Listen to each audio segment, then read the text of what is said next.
이보시오 한국. 감히 여기가 어디라고 숟가락을 얹으려 합니까? 당장 나가시오. 유럽 철도 제국 프랑스의 비웃음에 회의장은 차갑게 얼어붙었습니다. 70년 동안 모로코 철도를 제 앞마당처럼 주물러온 프랑스에게 한국은 그저 기술이나 베껴 쓰던 하류였죠. 심지어 한국을 선택하면 국가 망신이라는 비난까지 터져 나왔습니다. 그렇게 전 세계가 한국의 참패를 예고하던 그 순간 한국협상단이 조용히 꺼내든 단 한 장의 기밀 문서에 전 세계 철도업계가 그야말로 경악했습니다. 프랑스가 신이 와도 절대 못한다며 70년간 숨겨온 그 지배의 사슬을 한국이 단 10분 만에 박살냈기 때문입니다. 우리는 열차를 팔러 온 게 아닙니다. 당신들이 그동안 속여온 그 비밀을 깨부수러 왔습니다. 얼굴이 흑빛이 된 프랑스 대표단이 회의장을 뛰쳐나가게 만든 대한민국의 소름 돋는 신의 한 수. 전 세계가 경악한 대한민국의 압도적인 스케일까지. 대체 무슨 일이 벌어진 걸까요? 그 전에 잠깐 1초 만에 누를 수 있는 좋아요 버튼을 꾹 눌러주시면 영상 제작에 아주 큰 힘이 됩니다. 그럼 바로 시작하겠습니다. 당신 경력은 여기서 끝이요. 회의실에서 누군가 그렇게 말했습니다. 작은 목소리였지만 저는 분명히 들었죠. 외교 라인은 프랑스와의 관계를 들먹였고 재정 라인은 안정성을 따졌습니다. 99%가 같은 답을 말하고 있었죠. 프랑스, 70년 동안 정답이었던 이름입니다. 그런데 저는 그 테이블을 뒤집으려 했습니다. 13조 원짜리 판을요. 미쳤다고 생각하셨습니까? 저도 그렇게 생각했습니다. 그런데 서류 한 장이 제 눈에 들어왔죠. 익숙하지 않은 이름이었습니다. 한국, 그리고 이 두 글자를 보는 순간부터 모든 게 달라졌습니다. 저는 압델카림 엘 마지드입니다. 모로코 철도청 차관이었죠. 30년을 철도와 함께했습니다. 젊은 시절에는 레일 위에서 시작했고 중년에는 숫자와 구조를 읽는 사람이 됐습니다. 그리고 말년에는 국가의 미래를 저울에 올려야 하는 사람이 됐죠. 저는 정치인이 아니었습니다. 연설하는 사람도 아니었죠. 결과에 서명하는 사람이었습니다. 칭찬은 중요하지 않았습니다. 실패하면 제 이름만 남을 뿐이었으니까요. 그리고 한 가지 분명히 말씀드리겠습니다. 저는 처음부터 한국 편이 아니었습니다. 2030년 월드컵 개최가 확정됐습니다. 모로코가 스페인, 포르투갈과 함께 공동 개최국이 된 겁니다. 전 세계가 축하했죠.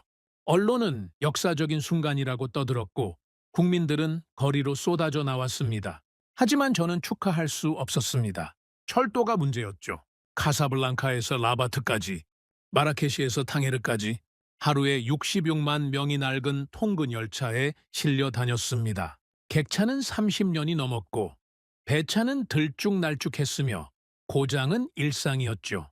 여름이면 에어컨이 멈췄고 겨울이면 난방이 끊겼습니다. 승객들은 땀을 흘리며 서로를 밀었죠. 그런데 월드컵이 오면 어떻게 되겠습니까? 수십만 관중이 경기장에서 쏟아져 나옵니다. 도시간 이동이 폭발하죠. 카사블랑카에서 경기가 끝나면 마라케시로, 탕헤르에서 경기가 끝나면 라바트로. 전 세계 카메라가 모로코를 비추는 순간 우리 철도가 멈춰버리면 어떻게 되겠습니까? 국가 망신입니다. 아니, 그보다 더 심각했죠. 이건 행사 준비가 아니었습니다. 국가 생존이었습니다. 정부가 움직였습니다. 플랜 레일이라 불리는 국가 프로젝트가 발표됐죠. 13조 원 규모의 철도 현대화 사업이었습니다. 통근 전동차 168대를 새로 도입하고 노선을 확장하며 시스템 전체를 바꾸는 계획이었죠. 저는 그 사업의 총괄 책임자였습니다. 어깨가 무거웠냐고요? 아닙니다. 무거운 정도가 아니었습니다. 짓눌렸죠. 첫 번째 입찰 회의가 열렸습니다. 장관급 인사들이 테이블에 둘러앉았죠. 외교부, 재정부, 교통부, 각 부처의 실세들이 모였습니다. 회의실 공기가 무거웠죠. 커피 향이 났지만 아무도 커피를 마시지 않았습니다. 분위기는 이미 정해져 있었습니다. 프랑스였죠. 왜냐고요? 당연했습니다. 모로코 최초의 고속철도 알보라크를 만든 게 프랑스였으니까요. 시속 320km로 달리는 아프리카 최초의 고속열차. 그게 프랑스 기술이었습니다. 부품도 프랑스산, 정비도 프랑스 기술자, 운영 매뉴얼도 프랑스어였죠. 70년입니다. 식민지 시절부터 프랑스가 레일을 깔았습니다. 독립 이후에도 그 이름은 바뀌지 않았죠. 모로코 철도의 역사는 곧 프랑스와의 역사였습니다. 회의실에 앉은 모든 사람이 같은 생각을 하고 있었죠. 이번에도 프랑스다. 외교 라인에서 먼저 입을 열었습니다. 프랑스와의 관계를 고려해야 합니다. 수십 년간 쌓아온 협력이 있지 않습니까? 다른 분야 투자도 연결되어 있고 정치적 파트너십도 있습니다. 철도 하나 때문에 그걸 흔들 수는 없죠. 고개를 끄덕이는 사람들이 보였습니다. 재정 라인이 뒤를 이었죠. 기존 시스템과의 호환성을 따져야 합니다. 알보라크가 프랑스 기술인데 다른 나라 열차를 들여오면 부품 체계가 꼬입니다. 유지보수 비용이 올라가죠. 장기적으로 봤을 때 프랑스가 가장 안전한 선택입니다. 또 고개가 끄덕여졌습니다. 기술 라인도 같은 말을 했죠. 검증된 기술입니다. 프랑스는 유럽 철도 강국이고 아프리카에서도 실적이 있습니다. 굳이 모험을 할 필요가 있겠습니까? 안정적으로 가는 게 맞습니다. 99%가 같은 방향을 가리키고 있었습니다. 저만 달랐죠. 저는 70년을 봤습니다. 독립 이후로 얼마나 많은 계약서가 같은 구조로 작성됐는지를요. 열차는 바뀌었습니다. 디자인도 달라졌고 속도도 빨라졌죠. 하지만 사슬은 그대로였습니다. 우리는 항상 운전대에 앉아 있었습니다. 그런데 엔진을 열어볼 권한은 없었죠. 도면을 요청하면 거절당했습니다. 핵심 기술을 물으면 웃으며 넘어갔죠. 고장이 나면 프랑스 기술자를 불러야 했고 부품이 필요하면 프랑스에서 사와야 했습니다. 가격은 그들이 정했죠. 이게 파트너십입니까? 아닙니다. 종속이죠. 저는 회의 중간에 손을 들었습니다. 시선이 쏠렸죠. 저는 천천히 말했습니다. 프랑스를 배제해야 합니다. 회의실이 얼어붙었습니다. 아무도 말을 하지 않았죠. 너무 조용해서 시계 초침 소리가 들렸습니다. 장관이 저를 쳐다봤습니다. 외교 담당자의 눈이 커졌죠. 재정 책임자는 펜을 내려놓았습니다. 뭐라고 하셨습니까? 외교 라인이 되물었습니다. 목소리가 차가웠죠. 저는 다시 말했습니다. 프랑스를 후보에서 제외하자는 겁니다. 침묵이 길어졌습니다. 그리고 첫 번째 방역이 시작됐죠. 차관, 지금 무슨 소리를 하는 겁니까? 프랑스와의 관계를 어떻게 할 건지 생각은 해봤습니까? 외교적 후폭풍이 어떨지 알고나 하는 소리입니까? 저는 대답했습니다. 철도는 단순한 거래가 아닙니다. 국가의 동맥이죠? 동맥을 남의 손에 맡겨놓고 파트너라고 부를 수 있습니까? 두 번째 방역이 이어졌습니다. 재정 라인이었죠? 숫자를 들이밀었습니다. 초기 투자 비용, 호환성 문제, 유지보수 단가, 표와 그래프를 펼쳐놓으며 말했습니다. 데이터를 보십시오. 프랑스가 가장 효율적입니다. 감정적인 판단으로 국가 예산을 낭비할 수는 없습니다. 저는 되물었습니다. 그 데이터가 30년 뒤에도 유효합니까? 지금 싼 게 나중에도 싸다는 보장이 있습니까? 부품값을 그들이 올리면 우리가 뭘 할 수 있죠. 세 번째 반격은 더 직접적이었습니다. 테이블 끝에서 작은 목소리가 들려왔죠. 당신 경력은 여기서 끝이요. 고개를 돌렸습니다. 누가 말했는지 정확히 보이지 않았죠. 하지만 분명히 들었습니다. 이 서명 하나로 모든 게 끝날 수 있다는 경고였습니다. 회의실 전체가 저를 향하고 있었습니다. 어떤 눈은 걱정이었고 어떤 눈은 비웃음이었죠. 대부분은 불편함이었습니다. 왜 굳이 문제를 만드느냐는 표정이었죠. 저는 아무 말도 하지 않았습니다. 그게 제 방식이었죠? 회의가 끝났습니다. 결론은 나지 않았죠. 다음 회의에서 다시 논의하자는 말만 남았습니다. 사람들이 하나둘 일어났습니다. 저를 쳐다보는 사람도 있었고 일부러 피하는 사람도 있었죠. 저는 마지막까지 자리에 앉아 있었습니다. 사무실로 돌아왔을 때는 해가 지고 있었습니다. 창밖으로 카사블랑카의 야경이 보였죠. 불빛들이 하나둘 켜지고 있었습니다. 저 불빛 아래로 66만 명이 매일 열차를 탑니다. 낡은 객차에 몸을 구겨 넣고 땀을 흘리며 출퇴근을 하죠. 월드컵까지 4년 남았습니다. 70년 동안 변하지 않은 구조가 있었죠. 모두가 같은 답을 말할 때 그때가 가장 위험합니다. 저는 철도를 관리한 게 아닙니다. 나라의 시간표를 관리했죠. 열차가 제 시간에 도착하면 경제가 돌아갑니다.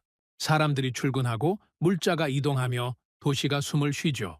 그 시간표가 누구 손에 있느냐? 그게 주권의 문제입니다.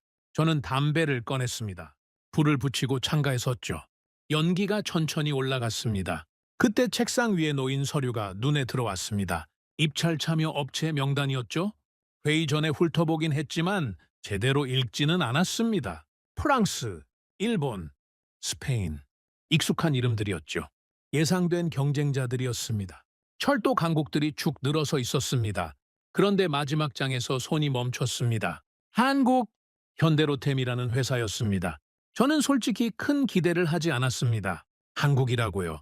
철도 종주국도 아니고 아프리카에서 실적도 거의 없었죠. 프랑스에게서 기술을 배운 나라라고 알고 있었습니다. 그런데 이상했습니다. 제안서의 두께가 달랐죠. 다른 회사들은 열차 사양을 중심으로 썼는데 한국은 뭔가 다른 구성이었습니다. 펼쳐봤죠. 기술 이전, 현지 생산, 공장 설립, 20년 유지 보수. 저는 그 단어들을 천천히 읽었습니다. 한 번 더 읽었죠. 그리고 세 번째 읽을 때 가슴이 뛰기 시작했습니다. 이건 열차를 파는 게 아닙니다. 담배 연기가 올라가는 걸 보면서 생각했습니다. 왜 하필 한국일까? 70년 동안 프랑스가 해주지 않았던 것을 왜 한국이 제안하고 있는 걸까? 그들이 뭘 알고 있는 걸까? 아니, 그들이 뭘 겪었던 걸까? 그 회의실에서 저만 혼자였습니다. 하지만 그 서류 한 장이 저에게 말을 걸어왔죠. 당신만이 아니다. 우리도 그 자리에 있었다. 저는 그날 밤 잠을 이루지 못했습니다. 머릿속에서 두 글자가 계속 맴돌았죠. 한국, 왜 하필 한국이었을까요? 그리고 그 답을 찾기 위해 저는 몇 달을 더 거슬러 올라가야 했습니다. 이유를 알려면 몇 달 전으로 돌아가야 합니다. 플랜 레일이 공식 발표되기 직전이었죠. 정부 내부에서는 이미 움직임이 시작됐습니다. 13조 원 규모의 사업입니다. 이 정도 판이 열리면 전 세계 철도 회사들이 냄새를 맡죠. 가장 먼저 움직인 건 프랑스였습니다. 당연했죠. 70년 동안 모로코 철도를 쥐고 있던 나라입니다. 알보라크도 그들이 만들었고 기존 통근 열차 상당수도 프랑스산이었습니다. 부품 공급망, 정비체계, 기술 매뉴얼까지 모로코 철도의 뼈대가 프랑스였죠. 그들은 자신만만했습니다. 협상단이 도착했을 때를 기억합니다. 양복이 반듯했죠. 넥타이 매듭이 정확했고 구두는 광이 났습니다. 악수를 청하는 손에서 향수 냄새가 났죠. 미소를 띤 얼굴이었지만 그 미소 뒤에 뭐가 있는지 저는 알고 있었습니다. 우리가 아프리카 최초 고속철도를 만들어줬습니다. 협상 테이블에 앉자마자 그 말이 나왔죠. 만들어줬다. 그 단어가 귀에 걸렸습니다. 파트너가 아니라 시혜자의 언어였죠. 알보라크 덕분에 모로코가 아프리카 철도 강국이 됐습니다. 우리 기술이 그걸 가능하게 했죠. 이번 사업도 당연히 우리와 함께 해야 합니다. 그게 양국 모두에게 이익입니다. 논리적으로는 맞는 말이었습니다. 하지만 저는 다른 걸 들었죠. 너희는 우리 없이 못한다. 프랑스 협상단의 태도에는 미묘한 것이 있었습니다. 겉으로는 정중했죠. 존칭을 썼고 고개를 끄덕였으며 협력이라는 단어를 자주 사용했습니다. 하지만 눈빛이 달랐습니다. 테이블 건너편에 앉은 우리를 보는 시선이요. 그건 파트너를 보는 눈이 아니었습니다. 관리 대상을 보는 눈이었죠. 저는 참았습니다. 협상은 감정으로 하는 게 아니니까요. 대신 질문을 던졌습니다. 조건을 보여주십시오. 프랑스 측이 서류를 펼쳤습니다. 두꺼운 제안서였죠. 페이지마다 숫자와 도표가 빼곡했습니다. 열차 사양, 납품 일정, 가격 구조, 꼼꼼하게 정리되어 있었습니다. 저는 한 장 한 장 넘겼습니다. 열차 성능은 훌륭했죠. 최신 모델이었고 안전 기준도 충족했습니다. 디자인도 세련됐고요. 숫자만 보면 나무랄 데가 없었습니다. 그런데 중반부터 이상했습니다. 유지보수 조항을 읽는데 손이 멈췄죠. 정비는 프랑스 공인 기술자가 담당한다. 고개를 들었습니다. 프랑스 측 대표가 미소를 짓고 있었죠. 품질 보장을 위해서입니다. 우리 기술자들이 직접 관리해야 최상의 상태를 유지할 수 있습니다. 저는 다음 페이지를 넘겼습니다. 부품은 프랑스 공인 업체에서 조달한다. 이것도 품질 문제입니까? 당연하죠. 검증되지 않은 부품을 쓰면 안전에 문제가 생길 수 있습니다. 승객의 안전이 최우선 아니겠습니까? 저는 계속 읽었습니다. 핵심 기술 도면은 이전 대상에서 제외한다. 소프트웨어 소스코드 접근은 불허한다. 현지 생산은 조립 공정에 한정한다. 한 장 한 장 넘길 때마다 같은 패턴이 반복됐습니다. 말은 달랐지만 의미는 하나였죠. 기술은 절대 밖으로 안 나간다. 저는 서류를 내려놓았습니다. 테이블 위에 툭 소리가 났죠. 프랑스 측 대표의 미소가 살짝 굳었습니다. 이게 전부입니까? 네, 최선의 조건입니다. 저는 창밖을 봤습니다. 잠시 침묵이 흘렀죠. 그리고 천천히 입을 열었습니다. 70년 전 계약서를 본 적이 있습니다. 프랑스 측이 고개를 갸웃했죠. 식민지 시절 철도 건설 계약서 말입니다. 아버지 세대가 서명했던 문서죠. 거기에도 비슷한 문구가 있었습니다. 정비는 프랑스 기술자가, 부품은 프랑스에서, 기술 이전은 불가. 저는 서류를 손가락으로 톡톡 쳤습니다. 70년이 지났는데 문장이 똑같습니다. 단어 몇 개만 바뀌었더군요. 회의실 공기가 무거워졌습니다. 프랑스 대표의 얼굴에서 미소가 사라졌죠. 그가 목소리를 가다듬었습니다. 차관님, 오해가 있으신 것 같습니다. 이건 파트너십입니다. 우리는 모로코의 발전을 함께 도모하려는 겁니다. 저는 고개를 저었습니다. 파트너십이라고 하셨죠. 그럼 제가 몇 가지 요청을 하겠습니다. 프랑스 측이 긴장하는 게 느껴졌습니다. 서로 눈빛을 교환했죠. 저는 손가락을 하나 펼쳤습니다. 첫째, 현지 공장을 세워주십시오. 모로코 땅에 제조 시설을 짓고 우리 노동자를 고용하는 겁니다. 침묵이 흘렀습니다. 두 번째 손가락을 펼쳤죠. 둘째, 기술자를 양성해 주십시오. 우리 엔지니어들이 직접 정비할 수 있도록 교육 프로그램을 만드는 겁니다. 1년, 2년이 아니라 장기적으로요. 프랑스 대표의 눈썹이 꿈틀했습니다. 세 번째 손가락을 펼쳤습니다. 셋째, 부품 현지 생산 기반을 만들어 주십시오. 처음에는 일부만이라도 좋습니다. 점진적으로 우리 스스로 조달할 수 있는 구조를 만드는 겁니다. 저는 손을 내렸습니다. 이 세 가지가 충족되면 계약하겠습니다. 이번에는 다르게 가고 싶습니다. 프랑스 대표가 헛웃음을 쳤습니다. 짧게요. 그리고 고개를 저었죠. 차관님, 현실적으로 어렵습니다. 왜요? 기술 이전은 복잡한 문제입니다. 보안 사안도 있고 지적재산권 문제도 있죠.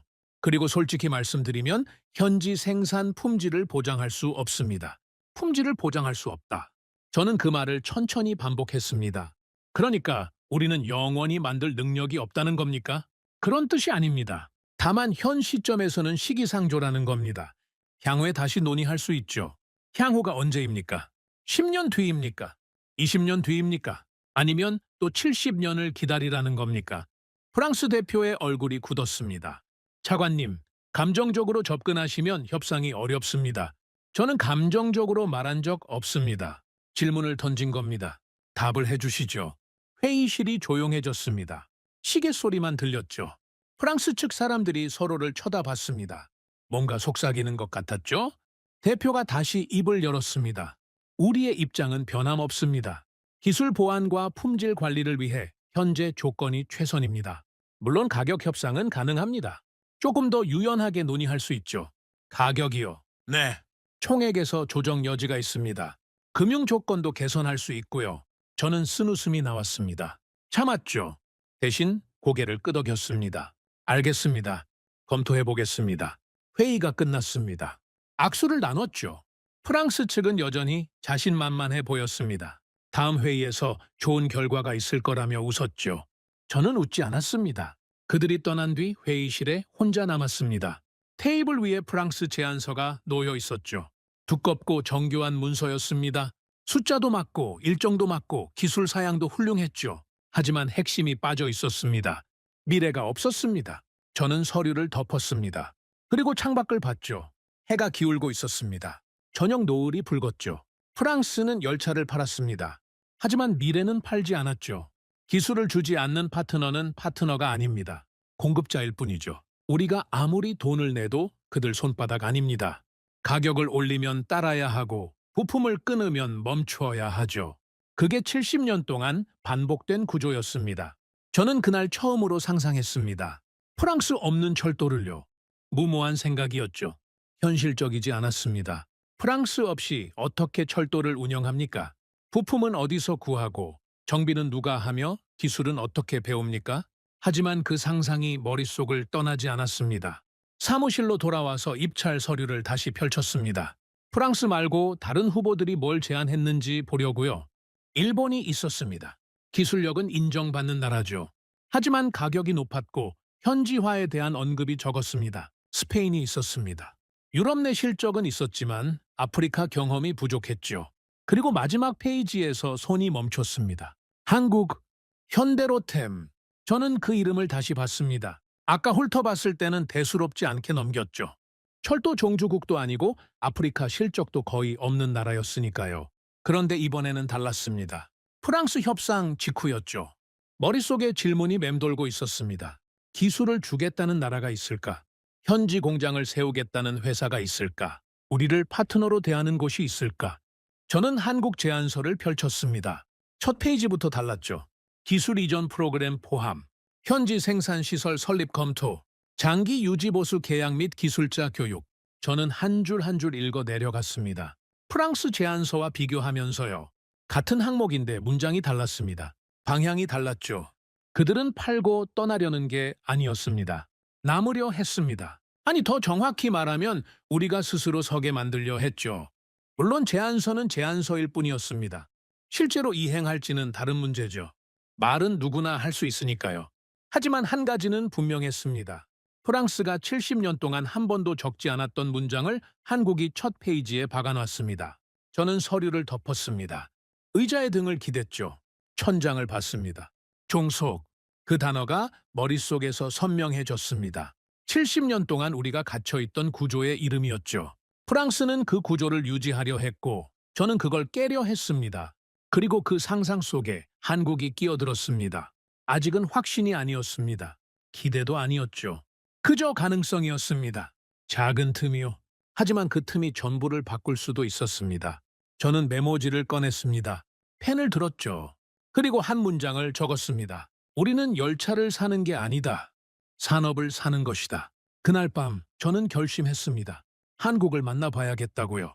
하지만 그게 쉬운 일이 아니라는 걸 저는 알고 있었습니다. 프랑스를 밀어내고 한국을 선택한다. 말로는 간단하죠. 하지만 현실은 달랐습니다. 외교적 후폭풍이 있을 겁니다. 내부 반발도 거셀 거죠. 검증되지 않은 선택이라는 비난을 감수해야 합니다. 그리고 만약 실패하면 모든 책임은 제 몫이었죠. 그래도 가야 했습니다. 70년을 더 기다릴 수는 없었으니까요. 한국 협상단이 도착한 날을 기억합니다. 솔직히 말씀드리겠습니다. 저는 큰 기대를 하지 않았습니다. 한국이요. 철도 종주국도 아니었죠. 프랑스, 독일, 일본처럼 100년 넘게 기차를 만든 나라가 아니었습니다. 아프리카에서 실적도 거의 없었고요. 제가 알기로는 프랑스에게서 기술을 배운 나라였습니다. 고속철도도 프랑스 떼제베를 들여와서 시작했다고 들었죠. 그런 나라가 뭘 할 수 있겠습니까? 저는 그렇게 생각했습니다. 프랑스의 대안을 찾고 싶었지만 한국이 그 답이 될 거라고는 믿지 않았죠. 그저 협상 카드가 필요했습니다. 프랑스에게 우리도 다른 선택지가 있다고 보여줄 카드요. 한국은 그 카드 중 하나일 뿐이었습니다. 회의실 문이 열렸습니다. 한국 협상단이 들어왔죠. 첫인상이 달랐습니다. 프랑스와요. 프랑스 협상단은 화려했습니다. 양복이 반듯했고 향수 냄새가 났으며 악수할 때 힘이 들어가 있었죠. 자신감이 넘쳤습니다. 우리가 갑이라는 걸 온몸으로 보여주는 태도였죠. 한국은 달랐습니다. 양복은 단정했지만 수수했죠. 화려하지 않았습니다. 악수할 때 고개를 살짝 숙였습니다. 목소리도 낮았죠. 자신감이 없어 보였냐고요? 아닙니다. 다른 종류의 자신감이었습니다. 조용한 자신감이랄까요? 그리고 한 가지 더 눈에 띄는 게 있었습니다. 그들의 눈이었죠. 프랑스 협상단은 우리를 내려다봤습니다. 미소를 지었지만 눈은 차가웠죠. 관리 대상을 보는 눈이었습니다. 한국 협상단의 눈은 달랐습니다. 뭐랄까요? 이해하는 눈이었습니다. 측은지심이 아니었죠. 공감이었습니다. 마치 자기들도 그 자리에 앉아봤다는 듯한 눈빛이었습니다. 이상했습니다. 처음 보는 사람들인데 왜 그런 눈을 하고 있는 걸까요? 자리에 앉았습니다. 한국 측 대표가 먼저 입을 열었죠. 제안서 검토해 주셔서 감사합니다. 오늘은 저희가 어떤 파트너가 될 수 있는지 말씀드리려고 왔습니다. 파트너, 그 단어에서 멈췄습니다. 프랑스도 파트너라는 말을 썼죠. 하지만 느낌이 달랐습니다. 프랑스가 말한 파트너는 갑과 을 사이의 수사였습니다. 한국이 말한 파트너는 뭔가 다른 무게가 있었죠. 물론 아직은 말일 뿐이었습니다. 저는 단도직입적으로 물었습니다. 제안서에 기술 이전이라고 적혀 있던데요. 구체적으로 어디까지입니까? 한국 측이 서류를 펼쳤습니다. 프랑스처럼 화려한 프레젠테이션은 아니었죠. 표와 숫자가 빼곡한 문서였습니다. 핵심 기술 도면 공개합니다. 정비 매뉴얼 전량 이전합니다. 소프트웨어 소스 코드 접근 허용합니다. 현지 엔지니어 교육 프로그램 5년 과정으로 운영합니다. 저는 한 줄씩 읽었습니다. 프랑스 제안서와 정반대였죠. 프랑스가 절대 안 된다고 했던 것들이 전부 적혀 있었습니다. 의심이 들었습니다. 이게 진짜입니까? 한국 대표가 고개를 끄덕였죠. 계약서에 명시합니다. 이행하지 않으면 위약금 조항도 넣겠습니다. 저는 다음 질문을 던졌습니다. 현지 생산은요? 제안서에 공장 설립 검토라고 되어 있던데 검토입니까? 확정입니까? 한국 측이 잠시 서로를 쳐다봤습니다. 뭔가 눈빛을 교환하더니 대표가 대답했죠. 확정으로 가겠습니다. 모로코 내에 제조시설을 세우고 현지 인력을 고용하겠습니다. 초기에는 조립 중심이지만 단계적으로 부품 생산까지 확대할 계획입니다. 저는 펜을 내려놓았습니다. 솔직히 놀랐습니다. 이 정도 조건을 첫 협상에서 내미는 건 이례적이었죠. 보통은 밀당을 합니다. 처음에는 보수적으로 제시하고 협상하면서 조금씩 양보하죠. 그게 정상적인 방식입니다. 한국은 처음부터 카드를 펼쳐놨습니다. 왜 그러는 겁니까? 제가 물었죠. 직접적으로요. 왜 이렇게 많이 내놓습니까? 다른 나라들은 기술 이전을 꺼립니다. 핵심은 절대 안 주려고 하죠. 당신들은 왜 다릅니까? 회의실이 조용해졌습니다. 한국 대표가 잠시 침묵했죠. 뭔가 생각하는 것 같았습니다. 그리고 천천히 입을 열었습니다. 저희가 당신들 심정을 압니다. 저는 고개를 들었습니다. 20년 전에 저희가 그 자리였습니다. 그 한 문장이었습니다. 회의실 공기가 바뀌었죠. 저는 아무 말도 하지 못했습니다. 한국 대표가 계속했습니다. 저희도 철도를 프랑스에게서 배웠습니다. 고속철도 떼제배 기술을 들여왔죠. 처음에는 완제품을 수입했습니다. 우리가 만들 수 없었으니까요. 그의 목소리가 낮아졌습니다. 그때 프랑스가 저희한테 어떻게 했는지 아십니까? 저는 대답하지 않았습니다. 듣고 싶었죠. 도면을 안 보여줬습니다. 한국 대표의 눈이 어두워졌습니다. 저희 엔지니어들이 기술을 배우고 싶다고 했습니다. 프랑스 측에 요청했죠. 도면을 보여달라고요. 어떻게 만들어졌는지 알고 싶다고요. 거절당했습니다. 저는 가만히 들었습니다. 부품이 봉인되어 왔습니다. 열어보지 말라고요. 고장나면 프랑스 기술자를 부르라고요. 저희 기술자들은 옆에 서서 구경만 해야 했습니다. 손도 못 대게 했죠? 그의 목소리에 감정이 실렸습니다. 분노가 아니었습니다. 더 깊은 것이었죠. 수치심 같은 거였습니다. 고장이 나면 부품을 사야 했습니다. 가격은 프랑스가 정했죠. 비쌌습니다. 하지만 다른 선택이 없었습니다. 그들이 아니면 구할 수가 없었으니까요. 저는 그 말을 듣고 있었습니다. 똑같았죠. 우리 이야기와요. 모로코가 70년 동안 겪은 일을 한국도 겪었던 겁니다. 시기만 달랐지 구조는 같았죠. 기술을 가진 나라가 없는 나라를 관리하는 구조. 파트너라는 이름의 종속이었습니다. 한국 대표가 저를 똑바로 쳐다봤습니다. 그래서 저희는 바꿨습니다. 뭘 바꿨습니까? 다 바꿨습니다. 스스로 만들기로 했죠. 프랑스가 안 가르쳐주면 우리가 연구하자. 도면을 안 보여주면 우리가 그리자. 그렇게 시작했습니다. 저는 숨을 참았습니다. 10년이 걸렸습니다. 아니, 더 걸렸죠. 실패도 많았습니다. 욕도 많이 먹었죠. 왜 굳이 직접 만드냐? 사면 되지 않냐? 그런 말을 들었습니다. 하지만 포기하지 않았습니다. 그의 눈에서 빛이 났습니다. 지금 한국 고속철도는 우리 기술입니다. KTX 산천, 100% 국산이죠. 설계부터 제조까지 전부요. 수출도 합니다. 프랑스가 안 가르쳐준 기술을 이제는 저희가 가지고 있습니다. 저는 아무 말도 할 수 없었습니다. 그래서 저희가 압니다. 당신들 심정을요. 한국 대표가 테이블 위에 손을 올렸습니다. 철도를 가지고 싶은데 기술이 없는 나라, 배우고 싶은데 가르쳐주지 않는 상대, 돈을 내도 을의 위치에서 벗어나지 못하는 구조. 저희가 그 자리에 있었습니다. 그의 목소리가 단단해졌습니다. 그래서 저희는 다르게 하려고 합니다. 저희가 당한 걸 당신들한테 하고 싶지 않습니다. 기술을 줄 겁니다. 공장을 세울 겁니다. 당신들이 스스로 만들 수 있게 할 겁니다. 저는 한참 동안 그를 쳐다봤습니다. 프랑스 협상단의 얼굴이 떠올랐죠. 반듯한 양복, 자신감 넘치는 미소, 차가운 눈빛. 우리가 아프리카 최초 고속철도를 만들어줬다던 그 말투. 그리고 지금 눈앞에 한국 협상단. 그들은 기술을 자랑하지 않았습니다. 대신 실패를 꺼냈죠. 성공담이 아니라 수모의 기억을 먼저 내놨습니다. 자신들도 그 자리에 있었다고요? 70년을 지배한 나라가 해주지 않던 말을 한국이 했습니다. 저는 고개를 숙였습니다. 잠시 눈을 감았죠. 머릿속이 복잡했습니다. 감동했냐고요? 솔직히 말씀드리겠습니다. 감동했습니다. 하지만 저는 감동으로 결정을 내리는 사람이 아닙니다. 30년 동안 철도를 해왔죠. 좋은 말에 속아본 적이 한두 번이 아닙니다. 계약 전에는 다 좋은 말을 합니다. 서명하고 나면 달라지죠. 저는 고개를 들었습니다. 좋은 말씀 감사합니다. 하지만 저는 검증이 필요합니다. 한국 측이 고개를 끄덕였죠. 당연합니다. 계약서에 적힌 대로 이행하실 수 있습니까? 기술 이전, 현지 공장, 엔지니어 교육, 전부요. 네? 만약 이행하지 않으면요. 위약금 조항을 넣겠습니다. 구체적인 이행 일정표도 첨부하겠습니다. 1년 차에 뭘 하고, 2년 차에 뭘 하고, 단계별로 명시하겠습니다. 성과지표도 넣죠.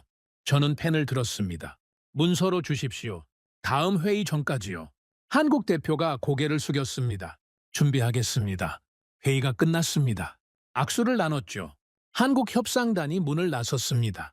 발소리가 멀어졌습니다. 저는 회의실에 혼자 남았습니다. 창밖을 봤죠. 해가 기울고 있었습니다. 노을이 붉었습니다. 저는 의자에 깊이 앉았습니다. 천장을 봤죠. 그들은 기술보다 먼저 실패를 꺼냈습니다. 성공한 나라가 실패의 기억을 먼저 말하는 걸 처음 봤죠. 보통은 숨깁니다. 창피하니까요? 약점이니까요? 한국은 숨기지 않았습니다. 오히려 그걸 앞세웠죠. 우리도 당해봤다고요. 그래서 안다고요. 당신들 심정을요? 저는 계약서를 보지 않았습니다. 사람을 봤죠. 프랑스 협상단의 눈, 한국 협상단의 눈. 같은 자리에 앉아 있었지만 전혀 다른 눈빛이었습니다. 하나는 내려다보는 눈이었고 하나는 마주보는 눈이었죠. 저는 메모지를 꺼냈습니다. 펜을 들었죠. 그리고 한 문장을 적었습니다. 이 입찰은 가격 경쟁이 아니다.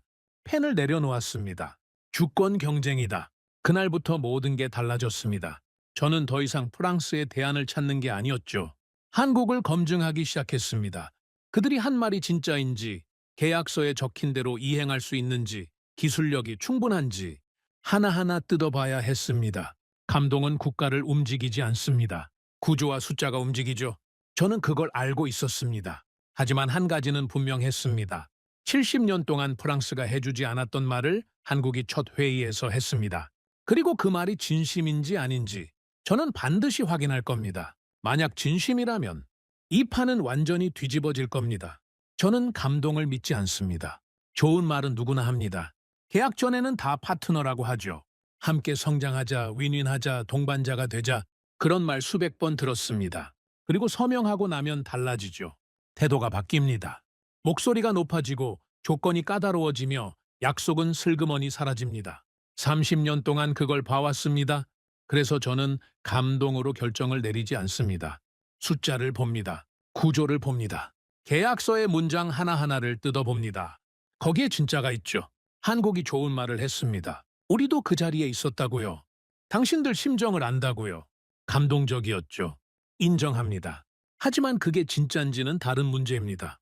저는 다음 날 바로 태스크포스를 소집했습니다. 기술팀, 재무팀, 법무팀, 운영팀, 각 분야 실무진을 불러 모았죠. 회의실에 12명이 앉았습니다. 테이블 위에는 한국 제안서가 놓여 있었죠. 저는 단도직입적으로 말했습니다. 이 진서를 해부하십시오. 실무진이 고개를 갸웃했죠. 해부요? 네. 문장 하나하나 뜯어보십시오. 기술 이전이라고 적혀 있으면 그게 정확히 뭘 의미하는지 확인하십시오. 범위가 어디까지인지, 이행 조건이 뭔지, 위반하면 어떻게 되는지. 전부요. 저는 테이블을 손가락으로 두드렸습니다. 좋은 말에 속지 마십시오. 계약서에 없으면 없는 겁니다. 실무진이 고개를 끄덕였죠. 작업이 시작됐습니다. 기술팀이 먼저 움직였습니다. 한국 제안서의 기술 이전 조항을 펼쳤죠. 저도 옆에서 함께 봤습니다. 기술 이전, 이 네 글자가 문제였습니다. 단어는 간단하죠. 하지만 의미는 천차만별입니다. 프랑스도 기술 이전이라는 말을 썼습니다. 제안서에 버젓이 적혀 있었죠. 하지만 실제 내용을 보면 조립 공정 일부만 해당됐습니다. 핵심 기술은 빠져 있었죠. 도면 공개 없음, 소스 코드 접근 불가, 정비 교육 제한적. 그게 프랑스가 말하는 기술 이전이었습니다. 한국은 다를까요? 저는 기술팀에게 지시했습니다. 기술 이전 범위를 구체적으로 확인하십시오. 도면 공개가 포함되는지, 소스 코드 접근이 가능한지, 핵심 부품 설계가 이전 대상인지 하나하나 짚어보십시오. 기술팀장이 제안서를 펼쳤습니다. 한국 측 문서에는 구체적인 항목이 나열되어 있었죠. 추진 시스템 설계도 이전, 제동장치 기술 문서 공개, 차량 제어 소프트웨어 소스 코드 접근 허용, 현지 엔지니어 대상 심화 교육 프로그램 5년 운영. 기술팀장이 고개를 들었습니다. 프랑스보다 구체적입니다. 항목별로 명시되어 있어요. 저는 고개를 저었습니다. 명시되어 있는 건 좋습니다. 하지만 이행 조건을 보십시오. 언제까지 뭘 줘야 하는지, 단계별 일정이 있는지, 지키지 않으면 어떻게 되는지. 기술팀장이 다음 페이지를 넘겼습니다. 이행 로드맵이 첨부되어 있었죠. 1년차, 2년차, 3년차, 단계별로 뭘 이전하고 어떤 교육을 진행하는지 표로 정리되어 있었습니다. 저는 그 표를 찬찬히 읽었습니다. 위약금 조항은요? 기술팀장이 문서 끝부분을 펼쳤습니다. 있습니다. 이행 지연 시 계약금의 일정 비율을 위약금으로 지급한다고 되어 있어요. 비율이 얼마입니까? 10%입니다. 저는 펜을 들었습니다. 적습니다. 협상 때 올리십시오. 최소 20%는 되어야 합니다. 기술팀장이 고개를 끄덕였죠. 재무팀으로 넘어갔습니다. 금융 조건을 분석해 보십시오. 한국이 제시한 패키지가 실제로 유리한지, 숨겨진 비용이 없는지 확인하십시오. 재무팀장이 서류를 펼쳤습니다. 한국 측은 수출입은행 금융 지원을 제안했습니다. 저금리 장기 대출이죠. 초기 비용 부담을 낮추는 구조였습니다. 재무팀장이 계산기를 두드렸습니다. 프랑스 조건과 비교하면 총 비용이 낮습니다. 금리 차이가 크죠. 20년으로 계산하면 상당한 금액입니다. 저는 물었습니다. 환율 리스크는요? 원화 변동성이 있지 않습니까? 재무팀장이 고개를 끄덕였습니다. 맞습니다. 하지만 계약을 달러로 체결하면 완화됩니다. 한국 측도 달러 결제를 수용할 의향이 있다고 합니다. 저는 메모를 했습니다. 법무팀장이 고개를 들었죠. 계약서 전체를 검토하십시오. 빠져나갈 구멍이 없는지, 애매한 문구가 없는지, 우리한테 불리한 조항이 숨어 있지 않은지 독소 조항을 찾아내십시오. 법무팀장이 두꺼운 문서를 들었습니다. 검토하겠습니다. 마지막으로 운영팀, 한국 열차의 실제 운영 실적을 조사하십시오. 고장률, 정시 운행률, 유지 보수 비용, 숫자로 가져오십시오. 그리고 한 가지 더, 운영팀장이 펜을 들었죠. 모로코 환경에서 운행 가능한지 확인하십시오. 우리 기후는 유럽과 다릅니다. 고온, 건조, 먼지, 혹독한 조건이죠. 한국 열차가 그걸 버틸 수 있는지 데이터로 보여주십시오. 운영팀장이 고개를 끄덕였습니다. 중동 쪽 실적을 조사해 보겠습니다. 비슷한 환경이 있을 겁니다. 저는 테이블을 둘러봤습니다. 12명의 실무진이 앉아 있었죠. 다들 긴장한 표정이었습니다. 저는 천천히 말했습니다. 여러분, 이건 그냥 입찰이 아닙니다. 시선이 집중됐죠. 우리가 지금 고르는 건 열차가 아닙니다. 앞으로 30년의 구조를 고르는 겁니다. 프랑스를 선택하면 지금까지와 같습니다. 부품도 그들한테, 정비도 그들한테, 기술도 그들 손에 있죠. 우리는 계속 의립니다. 저는 한국 제안서를 들어 올렸습니다. 하지만 이게 진짜라면 다릅니다. 우리가 직접 만들 수 있게 됩니다. 스스로 정비하고, 스스로 부품을 조달하고, 언젠가는 스스로 설계할 수 있게 되죠. 그게 이 계약의 진짜 의미입니다. 저는 제안서를 내려놓았습니다. 그래서 꼼꼼히 봐야 합니다. 빈틈이 있으면 찾아내야 하고, 부족한 게 있으면 요구해야 합니다. 감정에 휩쓸리면 안 됩니다. 숫자로 판단하십시오. 회의가 끝났습니다. 실무진이 흩어졌죠. 각자 맡은 분야를 파고들기 시작했습니다. 그런데 문제는 다른 데서 터졌습니다. 내부 반발이 시작된 겁니다. 며칠 뒤 고위급 회의가 소집됐습니다. 장관급 인사들이 테이블에 둘러앉았죠. 분위기가 심상치 않았습니다. 외교 라인이 먼저 입을 열었습니다. 차관, 한국과 협상을 진행하고 있다고 들었습니다. 네? 검토 중입니다. 검토가 아니라 본협상 수준이라던데요? 저는 고개를 끄덕였습니다. 조건이 괜찮습니다. 상세하게 들여다보고 있죠. 외교 라인의 얼굴이 굳었습니다. 프랑스 측이 불쾌해하고 있습니다. 저는 아무 말도 하지 않았습니다. 알보라크 이후로 모로코는 프랑스의 핵심 파트너였습니다. 그런데 갑자기 한국과 협상한다? 프랑스 입장에서는 배신으로 느껴질 수 있습니다. 배신이요? 저는 천천히 되물었습니다. 입찰은 경쟁입니다. 더 좋은 조건을 제시하는 쪽과 계약하는 거죠. 그게 배신입니까? 외교 라인이 목소리를 높였습니다. 현실을 보십시오. 프랑스와의 관계는 철도만이 아닙니다. 경제, 안보, 문화, 전방위적인 협력이 있습니다. 철도 하나 때문에 그걸 흔들 수는 없습니다. 저는 참았습니다. 그리고 대답했죠. 철도는 하나가 아닙니다. 국가기관망입니다.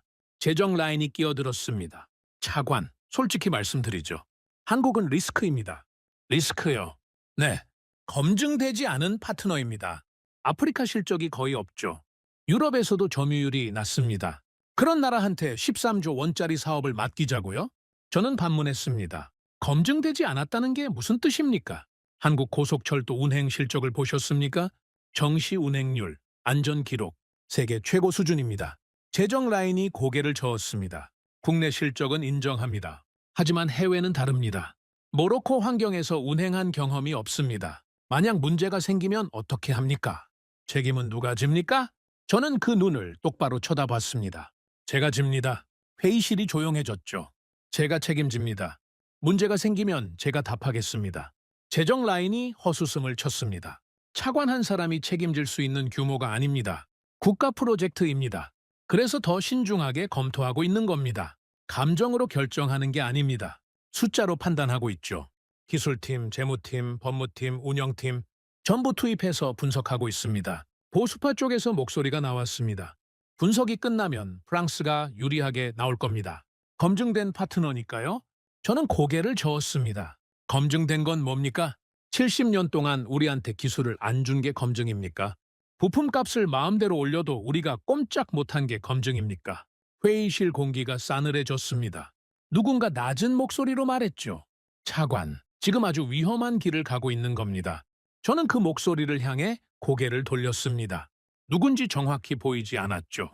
하지만 메시지는 분명했습니다. 이대로 가면 당신 경력은 끝이다. 다시 그 협박이었습니다.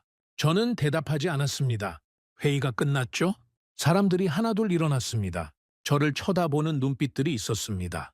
걱정, 불안, 비웃음 섞여 있었죠. 저는 마지막까지 자리에 앉아 있었습니다. 그날 밤이었습니다. 프랑스가 움직이기 시작했죠. 공식적인 움직임은 아니었습니다. 하지만 냄새가 났죠. 언론의 기사가 하나둘 나오기 시작했습니다.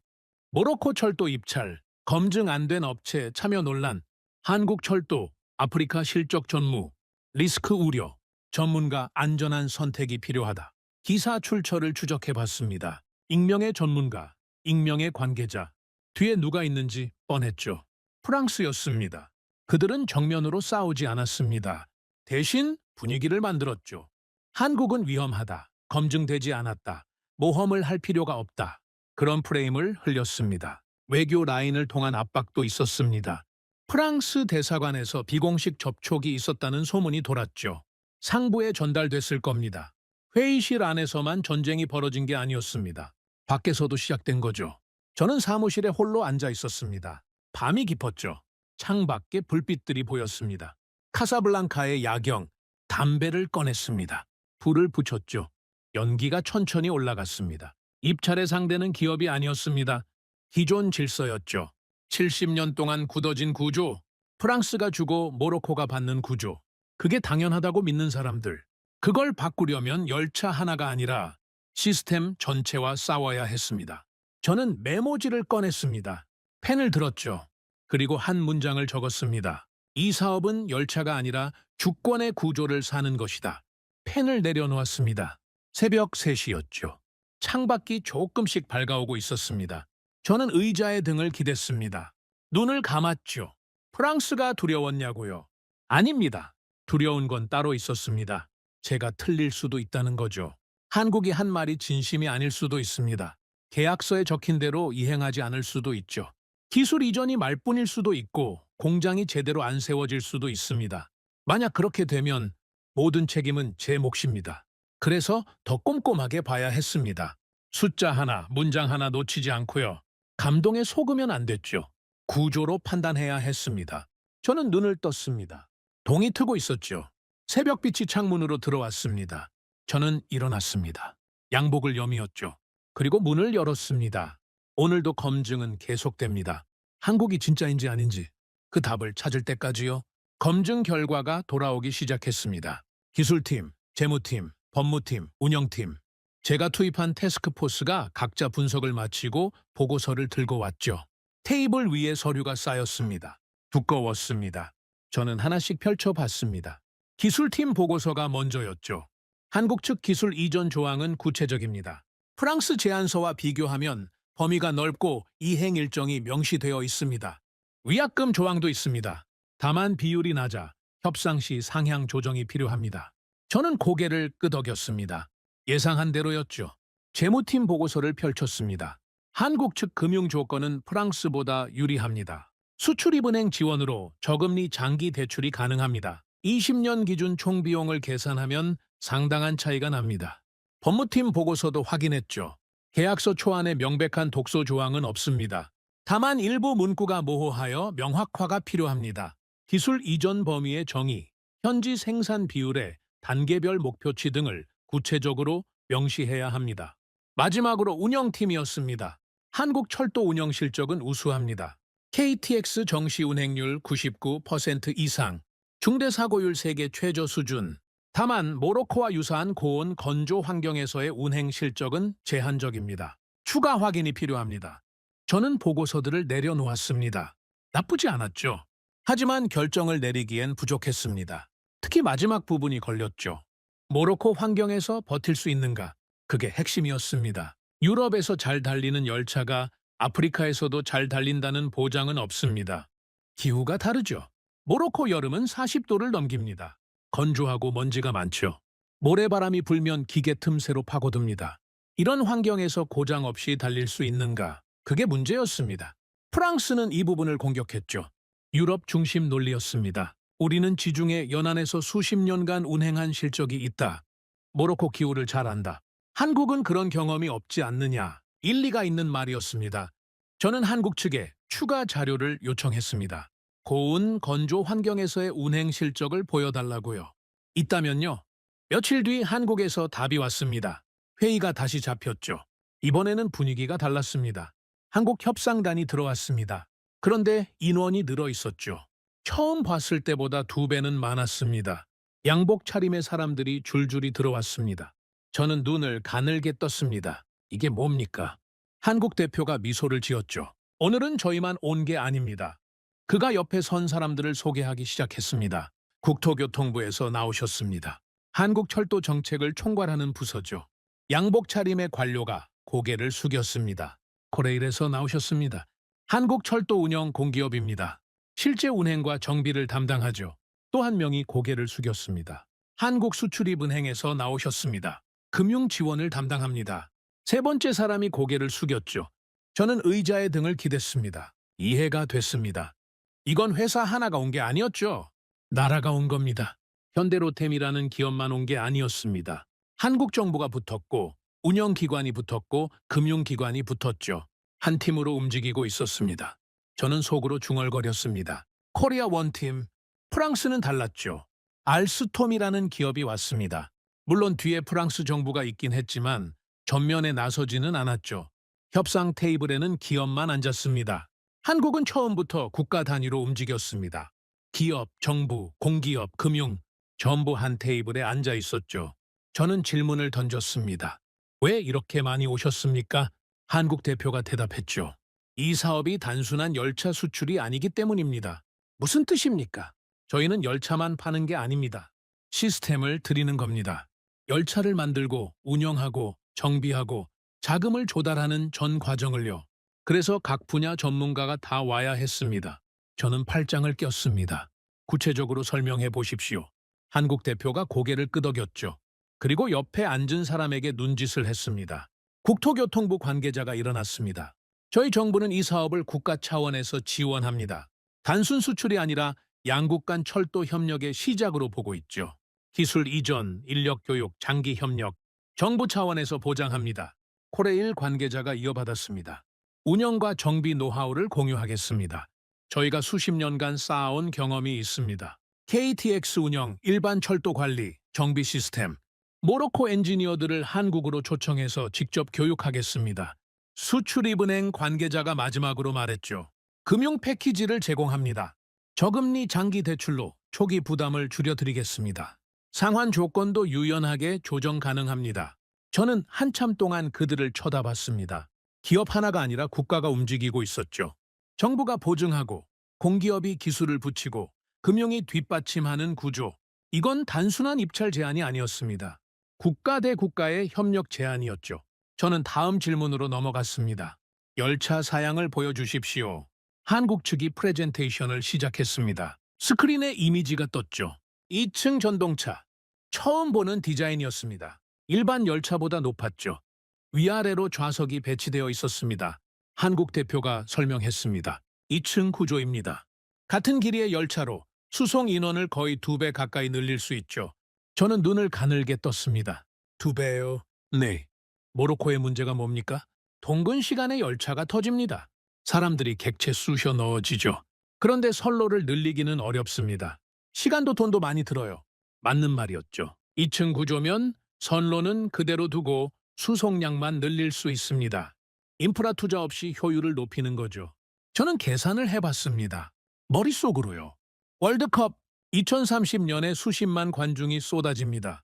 경기장에서 경기장으로, 도시에서 도시로 이동량이 폭발하죠. 지금 열차로는 감당이 안 됩니다. 2층 구조면 가능할 수도 있었습니다. 한국 대표가 제 생각을 읽은 것 같았죠. 월드컵 대비용으로 최적입니다. 경기가 끝나고 관중이 한꺼번에 몰릴 때 2층 전동차가 답입니다. 속도가 아니라 수용량이 핵심이니까요. 저는 고개를 끄덕였습니다. 그들은 속도를 팔지 않았습니다. 해결책을 팔았죠. 프랑스는 달랐습니다. 그들은 기술을 자랑했죠. 떼제베가 얼마나 빠른지, 알포라크가 얼마나 성공적인지, 속도와 명성을 내세웠습니다. 한국은 우리 문제를 먼저 봤습니다. 월드컵 통근 지옥, 인프라 부족, 그 문제에 맞는 답을 가져왔죠. 저는 다음 질문을 던졌습니다. 환경 적응은요? 모로코 기후가 혹독합니다. 고온, 건조, 먼지. 유럽 열차들이 고생하는 조건이죠. 한국 열차가 버틸 수 있습니까? 한국 측이 다른 자료를 꺼냈습니다. 스크린에 지도가 떴죠. 중동 지역이었습니다. 사우디아라비아입니다. 저희 열차가 운행 중입니다. 저는 눈을 크게 떴습니다. 사우디요? 네, 사막 기후죠. 여름에 50도까지 올라갑니다. 모래바람도 심하고요. 모로코보다 더 혹독한 환경입니다. 한국 대표가 데이터를 보여줬습니다. 운행 실적입니다. 고장률, 정시 운행률, 유지 보수 비용.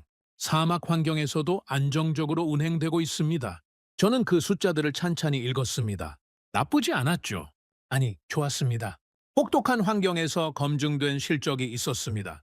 프랑스가 유럽 경험을 내세웠다면 한국은 사막 경험을 내세웠죠. 우리 환경과 더 비슷한 곳이었습니다.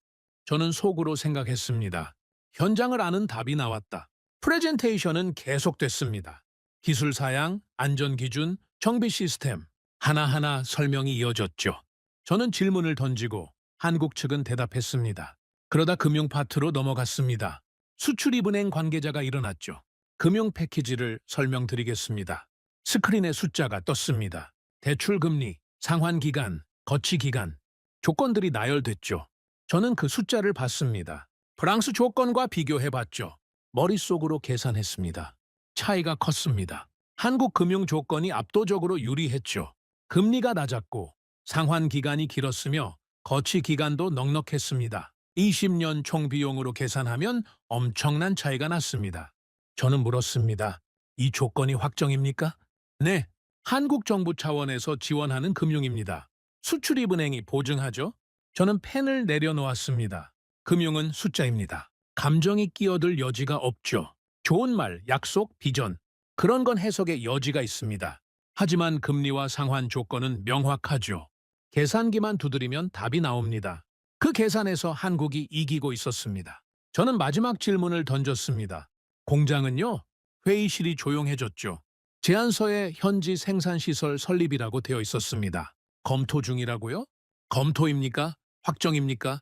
한국 대표가 잠시 침묵했습니다. 옆 사람들과 눈빛을 교환했죠. 그리고 천천히 입을 열었습니다. 확정으로 가겠습니다. 저는 움직이지 않았습니다. 모로코 땅에 공장을 세웁니다. 현지 인력을 고용하고 기술을 이전하며 단계적으로 생산 비율을 높여갑니다. 구체적으로요? 초기에는 조립 중심입니다. 한국에서 부품을 가져와 모로코에서 조립하죠. 하지만 3년 차부터 부품 현지 생산을 시작합니다. 5년 채는 핵심 부품 일부를 모로코에서 만들게 됩니다. 10년 채는 생산 비율 50%를 목표로 합니다. 저는 그 말을 천천히 씹었습니다.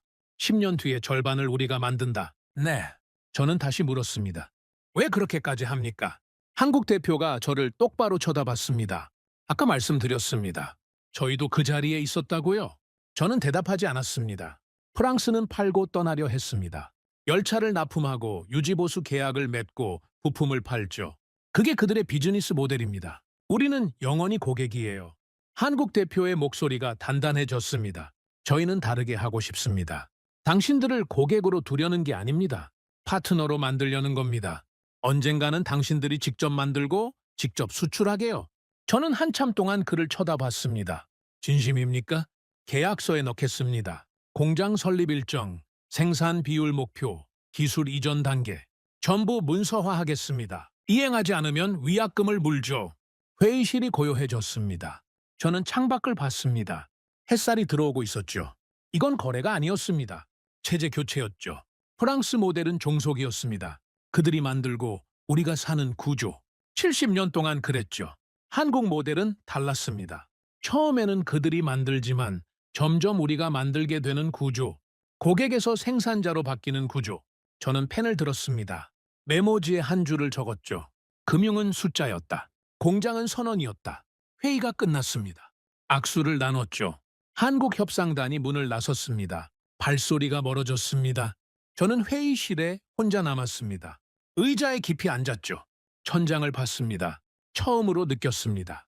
이길 수 있다고요. 프랑스의 70년이 흔들리고 있었습니다. 확실했죠. 기술, 금융, 공장. 한국이 내민 패키지는 프랑스가 줄 수 없는 것들이었습니다. 하지만 아직 끝난 게 아니었습니다. 최종 결정이 남아 있었죠. 그리고 그 결정을 앞두고 프랑스가 가만히 있을 리 없었습니다. 저는 일어났습니다. 양복을 여미었죠. 마지막 전쟁이 시작될 겁니다. 그리고 그 전쟁의 중심에 제가 서게 되겠죠. 최종 회의가 소집됐습니다. 날짜가 잡혔을 때 저는 알았죠. 이게 마지막이라는 걸요. 더 이상 미룰 수 없었습니다. 월드컵까지 시간이 촉박했고 열차 제작 기간을 고려하면 지금 결정해야 했죠. 회의실에 들어섰습니다. 공기가 달랐습니다. 전에도 긴장감이 있었지만 이번은 차원이 다르더군요. 테이블에 앉은 사람들의 표정이 굳어 있었습니다. 시선이 저를 향했죠.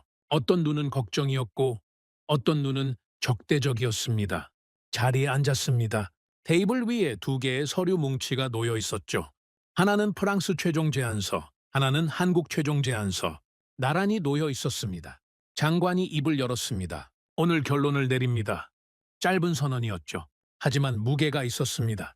모두가 알고 있었습니다. 이 회의에서 모든 게 결정된다는 걸요. 13조 원의 향방이, 168대 열차의 주인이, 그리고 앞으로 30년 모로코 철도의 구조가요. 저는 등을 곧게 폈습니다. 프랑스 측에서 새로운 제안이 왔습니다. 외교 라인이 서류를 펼쳤죠. 저는 눈을 가늘게 떴습니다. 새로운 제안이라고요. 프랑스가 움직였다는 뜻이었죠. 외교 라인이 설명을 시작했습니다. 프랑스가 조건을 수정했습니다. 가격을 낮췄고 금융 조건도 개선했죠. 유지보수 비용도 조정했습니다. 서류가 제 앞으로 밀려왔습니다. 저는 펼쳐봤죠. 숫자가 바뀌어 있었습니다. 확실히 이전보다 나았죠. 총액이 줄었고 금리가 낮아졌으며 상환 기간이 늘어났습니다. 외교 라인이 덧붙였습니다. 프랑스가 상당히 양보한 겁니다. 이 정도면 협상의 성의를 보여준 거죠. 저는 계속 읽었습니다. 가격 부분을 지나 기술 이전 조항으로 넘어갔죠. 그리고 손이 멈췄습니다. 그대로였습니다. 기술 이전 범위, 제한적, 핵심 도면 공개, 불가, 현지 생산, 조립 공정의 한정, 정비 인력, 프랑스 공인 기술자 우선. 글자 하나 바뀌지 않았죠. 저는 서류를 내려놓았습니다. 외교 라인이 물었습니다. 어떻습니까? 저는 천천히 대답했죠. 가격은 바뀌었습니다. 하지만 구조는 그대로입니다. 회의실이 조용해졌습니다. 저는 서류를 손가락으로 톡톡 쳤습니다. 프랑스가 양보한 건 가격입니다. 숫자죠. 하지만 제가 요구한 건 구조입니다. 기술 이전, 현지 공장, 엔지니어 교육. 그건 한 글자도 안 바뀌었습니다. 외교 라인의 얼굴이 굳었죠. 저는 계속했습니다. 가격을 깎아주는 건 쉽습니다. 마진을 줄이면 되니까요. 하지만 지배 구조를 바꾸는 건 다릅니다. 그들이 진짜 양보했다면 기술 이전 조항이 바뀌어야 합니다. 그런데 그대로죠. 저는 서류를 밀어냈습니다. 이건 양보가 아닙니다. 포장입니다. 싸게 파는 척하면서 사슬은 그대로 유지하려는 거죠. 재정 라인이 끼어들었습니다. 차관, 너무 극단적으로 보시는 것 아닙니까? 가격이 낮아졌으면 좋은 거 아닙니까? 국가 예산을 아끼는 겁니다. 저는 고개를 저었습니다. 지금 아끼는 게 나중에 더 나가는 겁니다. 부품값을 그들이 정하는 한 우리는 계속 의립니다. 10년, 20년 뒤에 얼마를 더 내야 할지 아십니까? 재정 라인이 입을 다물었죠. 그때 보수파 쪽에서 목소리가 나왔습니다. 차관, 현실을 보십시오. 저는 그쪽을 쳐다봤습니다. 한국이 뭡니까? 철도 종주국도 아니고 아프리카 실적도 없는 나라입니다. 거기에 국가 기관망을 맡기자고요. 만약 문제가 생기면 어떻게 합니까? 저는 대답했습니다. 한국은 사우디에서 열차를 운행하고 있습니다. 사막 환경이죠. 모로코보다 더 혹독합니다. 거기서 검증된 실적이 있습니다. 그건 사우디 얘기입니다. 모로코가 아니죠.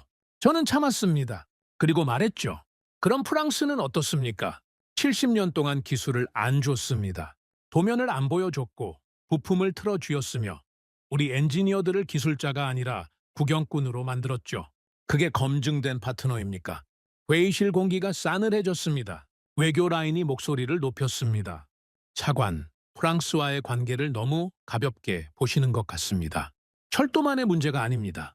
경제, 안보, 외교, 전방위적인 협력이 걸려 있습니다. 저는 똑바로 쳐다봤습니다. 철도는 국가 기관망입니다. 이게 가벼운 문제입니까? 철도 하나 때문에 프랑스와 관계를 망칠 수는 없습니다. 망친다고요. 저는 목소리가 올라가는 걸 느꼈습니다. 참으려 했지만 참아지지 않았죠. 입찰에서 경쟁하는 게 관계를 망치는 겁니까? 더 좋은 조건을 선택하는 게 배신입니까? 그럼 우리는 영원히 프랑스 눈치를 보면서 살아야 합니까? 회의실이 조용해졌습니다. 저는 숨을 고르며 말을 이었습니다. 프랑스가 불쾌해하면 어쩔 수 없습니다. 하지만 그게 우리가 종속을 감수해야 할 이유는 아닙니다. 국가 프로젝트는 관계가 아니라 국익으로 판단해야 합니다. 그때였습니다. 테이블 끝에서 목소리가 들려왔죠. 낮고 차가운 목소리였습니다. 차관. 저는 고개를 돌렸습니다. 고위급 인사 중 한 명이었죠. 그동안 말이 없던 사람이었습니다. 하지만 그 자리에 앉아 있다는 건 권력이 있다는 뜻이었죠. 그가 천천히 말했습니다. 지금 매우 위험한 길을 가고 있는 겁니다. 저는 대답하지 않았습니다. 프랑스를 밀어내고 한국을 선택한다. 만약 잘못되면 어떻게 할 겁니까? 열차에 문제가 생기면요? 기술 이전이 약속대로 안 되면요? 공장이 제대로 안 세워지면요? 그가 저를 똑바로 쳐다봤습니다. 책임은 누가 집니까? 저는 그 눈을 마주봤습니다. 그가 말을 이었죠. 당신 혼자 집니까? 당신 하나로 끝나는 문제입니까?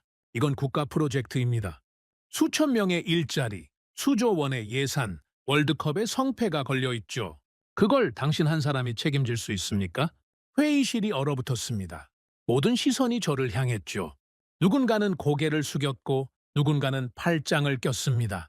저를 돕는 사람은 없었습니다. 저는 혼자였죠.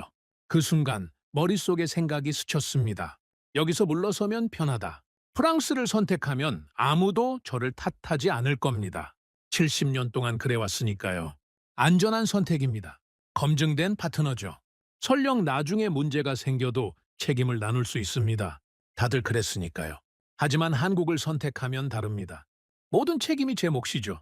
성공하면 모르겠지만 실패하면 저 혼자 감당해야 합니다. 경력이 끝날 수도 있습니다. 아니, 끝날 가능성이 높죠. 안전한 선택은 저를 살립니다. 하지만 나라를 묶습니다. 저는 천천히 입을 열었습니다. 제가 책임지겠습니다. 회의실이 술렁였죠. 문제가 생기면 제가 답하겠습니다. 제 경력으로, 제 이름으로. 그게 총괄 책임자의 역할입니다. 고위급 인사가 콧방귀를 꼈습니다. 말은 쉽습니다. 말이 아닙니다. 저는 테이블 위에 서류를 들어 올렸습니다. 여기 숫자가 있습니다. 기술팀, 재무팀, 법무팀, 운영팀 전부 분석했습니다. 한국 제안이 프랑스보다 우월합니다. 기술 이전 범위, 금융 조건, 현지 생산 계획, 모든 항목에서요. 저는 서류를 테이블 위에 펼쳤습니다. 반박하시려면 숫자로 하십시오. 감정이 아니라 데이터로요. 프랑스가 낫다는 근거를 보여주십시오. 회의실이 조용해졌습니다. 아무도 말하지 않았죠. 저는 한 명 한 명 눈을 마주쳤습니다. 외교 라인은 숫자가 없었습니다. 관계와 전통을 말했죠. 하지만 계약서의 조항을 비교하지는 못했습니다. 재정 라인도 마찬가지였습니다. 안정성을 강조했지만 20년 총비용 계산에서 한국이 유리하다는 건 인정해야 했죠. 보수파는 리스크를 말했습니다. 하지만 구체적인 데이터를 제시하지는 못했습니다. 저는 말했습니다. 저는 감정으로 결정하지 않습니다.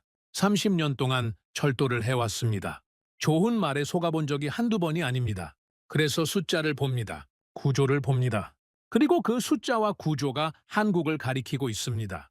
저는 잠시 멈췄습니다. 그리고 낮은 목소리로 말했죠. 프랑스는 고객 모델입니다. 그들이 만들고 우리가 삽니다. 영원히요. 한국은 파트너 모델입니다. 처음에는 그들이 만들지만 점점 우리가 만들게 됩니다. 10년 뒤에 우리가 절반을 생산합니다. 20년 뒤에는 우리 기술자가 설계에 참여하죠. 저는 테이블을 손바닥으로 짚었습니다. 이게 차이입니다. 가격이 아닙니다. 구조가 다른 겁니다. 10년 뒤 자립이냐, 30년 뒤 종속이냐, 그걸 선택하는 겁니다. 회의실이 무거운 침묵에 잠겼습니다. 장관이 입을 열었습니다. 다른 의견 있습니까? 아무도 대답하지 않았죠. 장관이 저를 쳐다봤습니다. 차관, 최종 입장을 말씀하십시오. 저는 일어섰습니다. 회의실 전체가 저를 향했죠. 수십 개의 눈이 저를 지켜보고 있었습니다. 어떤 눈은 기대였고, 어떤 눈은 두려움이었으며, 어떤 눈은 분노였습니다. 저는 천천히 말했습니다. 저는 한국을 추천합니다. 웅성거림이 퍼졌죠. 저는 말을 이었습니다. 현대로템과 계약을 추진해야 합니다. 2층 전동차 110대, 기술 이전 포함, 현지 공장 설립 조건으로요. 외교 라인이 끼어들었습니다. 프랑스는요. 저는 대답했습니다. 프랑스에게도 물량을 줘야 합니다. 관계 유지를 위해서죠. 하지만 핵심은 한국이 가져가야 합니다. 구체적으로 어느 정도입니까? 저는 잠시 생각했습니다. 그리고 말했죠. 한국 110대, 프랑스는 20대 이하, 나머지는 스페인에게 배분합니다. 회의실이 술렁였습니다. 20대요? 168대 중 20대도 안 되는 겁니까? 저는 고개를 끄덕였습니다. 그게 적절합니다. 관계는 유지하되 주도권은 바꾸는 겁니다. 침묵이 흘렀습니다. 장관이 천천히 말했습니다. 알겠습니다. 오늘 논의된 내용을 바탕으로 최종 결정을 내리겠습니다. 회의가 끝났습니다. 사람들이 하나둘 일어났죠. 저를 쳐다보는 사람도 있었고 일부러 피하는 사람도 있었습니다. 속삭이는 소리가 들렸죠. 무슨 말인지는 몰랐지만 대충 짐작이 됐습니다. 저는 마지막까지 자리에 앉아 있었습니다. 창밖을 봤죠. 해가 기울고 있었습니다. 노을이 붉게 타오르고 있었습니다. 회의실이 텅 비었습니다. 저만 남았죠. 테이블 위에 2개의 서류 뭉치가 여전히 놓여 있었습니다. 프랑스와 한국, 나란히요? 저는 한국 제안서를 집어들었습니다. 무게가 느껴졌죠. 종이 무게가 아니었습니다. 결정의 무게였습니다. 저는 서류를 가슴에 안았습니다. 눈을 감았죠. 아버지 생각이 났습니다. 아버지도 철도에서 일했습니다. 평생을요. 젊은 시절에는 레일 위에서 일했고 나이 들어서는 영무원이 됐죠. 프랑스 열차가 들어오고 나가는 걸 수십 년 동안 지켜봤습니다. 한 번은 아버지가 말씀하셨죠. 우리 열차가 있으면 좋겠다. 어린 시절 저는 그 말을 이해하지 못했습니다. 열차가 있잖아요. 매일 달리잖아요. 그렇게 대답했죠. 아버지가 고개를 저으셨습니다. 저건 우리 열차가 아니다. 빌린 거다. 그때는 몰랐습니다. 지금은 압니다. 저는 눈을 떴습니다. 창밖에 노을이 짙어지고 있었죠. 밤이 오고 있었습니다. 내일이면 최종 결정이 발표될 겁니다. 제 추천이 받아들여질지 아니면 뒤집힐지 아직 모르죠. 하지만 한 가지는 분명했습니다. 저는 제 할 말을 했습니다. 제 입장을 밝혔죠. 숫자로, 구조로, 논리로 할 수 있는 건 다 했습니다. 이제 남은 건 기다리는 것뿐이었죠. 저는 일어났습니다. 서류를 챙겼죠. 불을 끄고 문을 열었습니다. 복도가 어두웠습니다. 제 발소리만 울렸죠.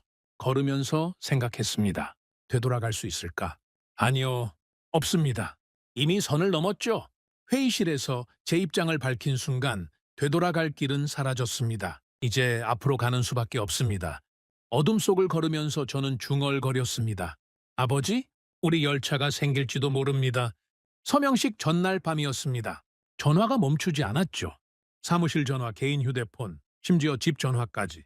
번호를 보면 누군지 알 수 있었습니다. 외교부, 재정부, 그리고 이름을 밝히지 않은 번호들. 저는 받지 않았습니다. 메시지가 쌓였죠. 아직 늦지 않았습니다. 다시 한번 생각해 보십시오.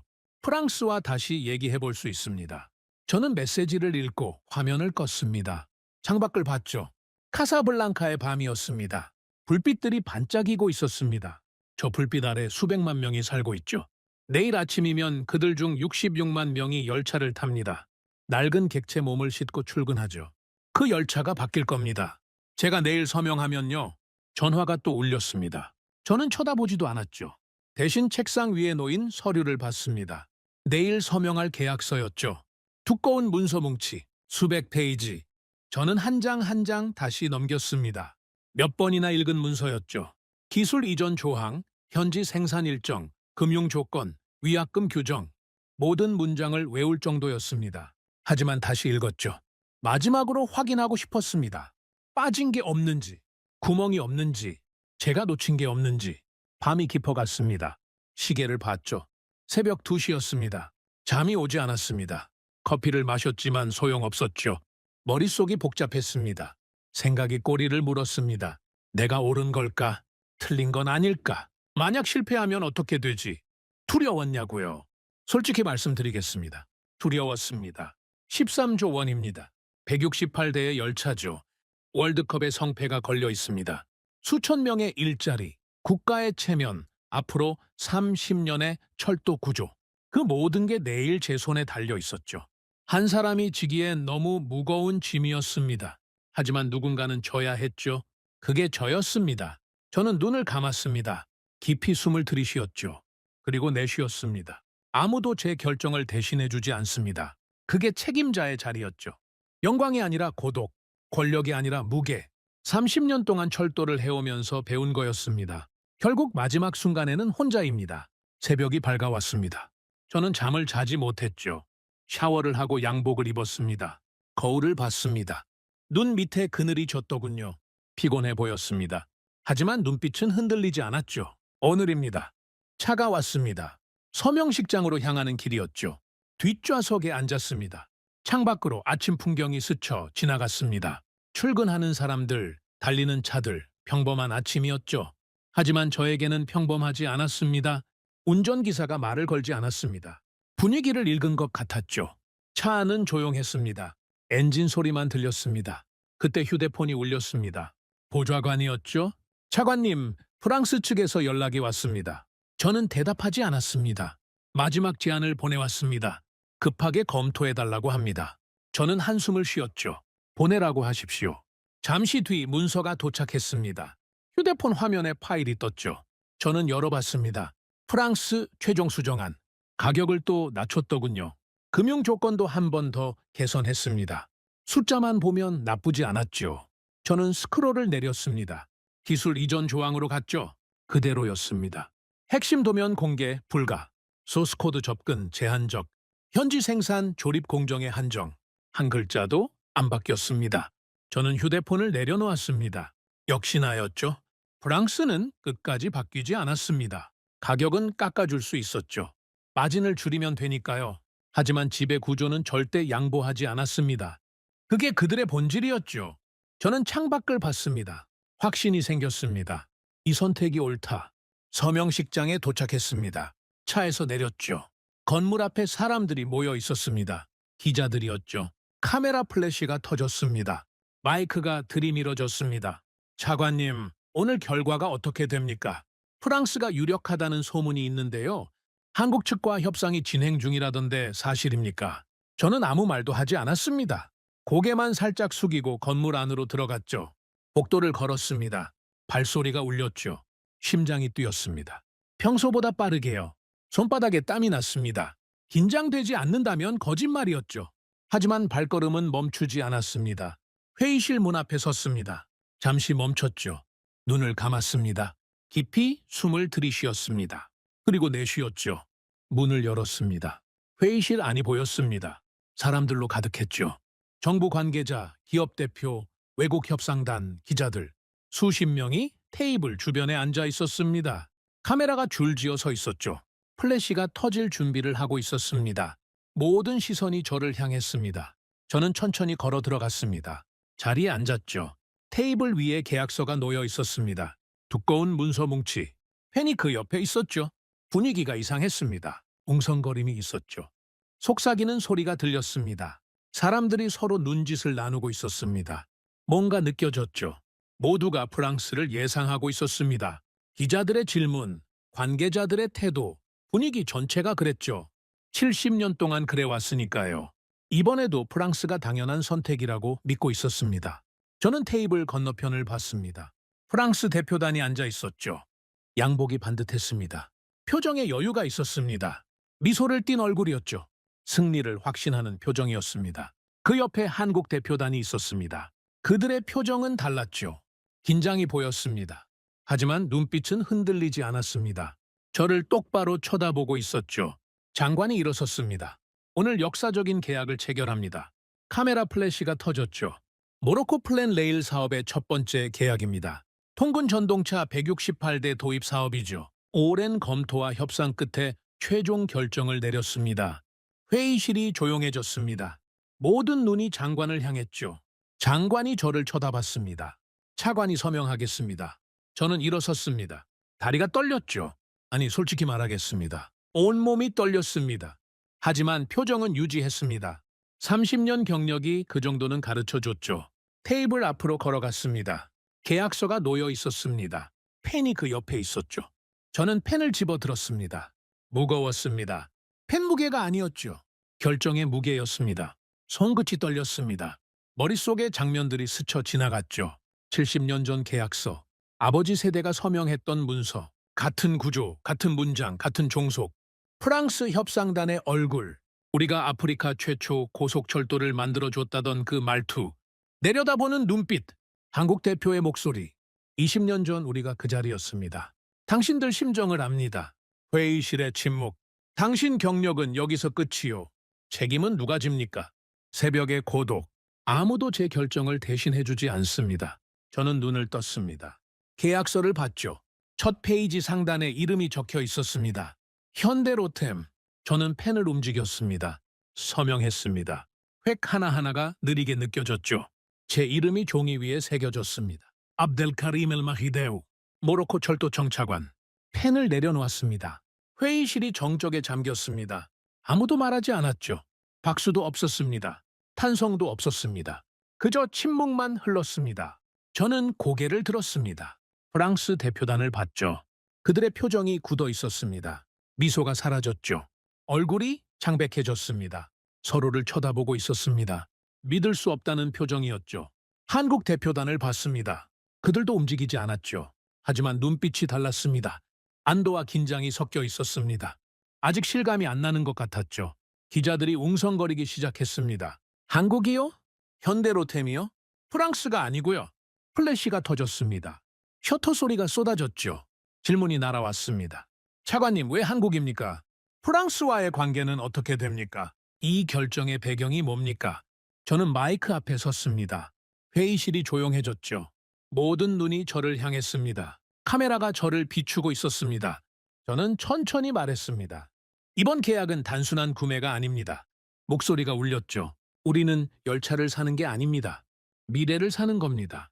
기술을 받고 공장을 세우고 우리 엔지니어를 키우는 겁니다. 언젠가 우리 손으로 열차를 만들기 위해서죠. 저는 잠시 멈췄습니다. 70년 동안 우리는 좋은 고객이었습니다. 하지만 이제는 다릅니다. 고객이 아니라 파트너가 되려고 합니다. 그래서 이 선택을 했습니다. 기자들이 펜을 움직였죠. 카메라가 계속 돌아갔습니다. 저는 마지막으로 말했습니다. 책임은 제가 지겠습니다. 회의실이 술렁였습니다. 회의가 끝났죠. 사람들이 움직이기 시작했습니다. 악수가 오갔고 대화가 시작됐습니다. 하지만 저는 그 자리에 서 있었죠. 테이블 위에 계약서를 봤습니다. 제 서명이 선명했죠. 70년이 끝났습니다. 조용히 그러나 확실하게. 며칠 뒤 최종 결과가 발표됐습니다. 전체 168대, 한국 현대로템 110대, 스페인 CAF 40대, 프랑스 알스톰 18대. 숫자가 모든 걸 말해줬죠. 프랑스는 졌습니다.